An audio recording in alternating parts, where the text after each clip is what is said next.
International coach Brandon Slay. It's a youth wrestling tournament here in Colorado Springs. The Pikes Wrestling League brings in the resident athletes as a fundraiser for your programs and also to work with the young kids. Talk about how this has been very successful and why it continues.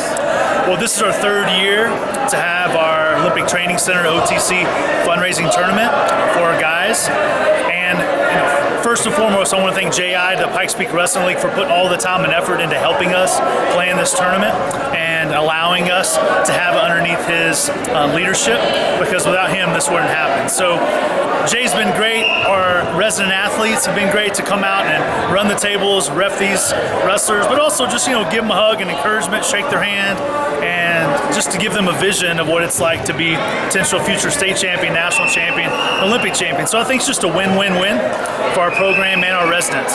So as a coach, you go back to your days starting wrestling back in Texas when you're young, when you see these young kids and how enthusiastic they are. For sure, this is the genesis of Olympic wrestling, right? The grassroots programs, guys started wrestling, they're 6, 7, 8, 9, 10, 11. Every single Olympic champion, world champion, Olympic world medalist we have, if you ask them when they started wrestling, they're going to go back to these days and tell you about how they began their journey. So we just think it's important for our residents of the Olympic Training Center, Freestyle, Greco, and some of our ladies to be involved in this grassroots tournament here in Colorado Springs. Who do you think has more fun, the little kids or the wrestlers from the resident team? I think they both have fun. I think the little kids, they're starting to enjoy that beginning kind of passion and love for the sport, and I think having our older guys that have been doing this for 20 years come alongside them and again give them a pat on the back, shake their hand, encourage them, I think it's very meaningful for a 7-year-old to hear from a guy like Dustin Kilgore, who's an NCAA champion.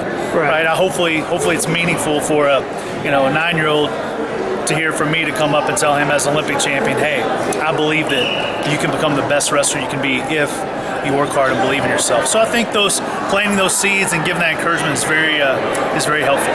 And it's an important time. You guys are starting to go out on tour. Where are you going next? Actually, I leave to go to Cuba on Monday, so we're here all day at this wrestling tournament serving these kiddos, and then I leave to go to Cuba from February 9th to the 17th. So we're always got something going on in regards to wrestling, but we love it. We have passion for it. We have a plan to get better, and giving back to these young kids is a big part of that. Thanks, Coach. Thank you.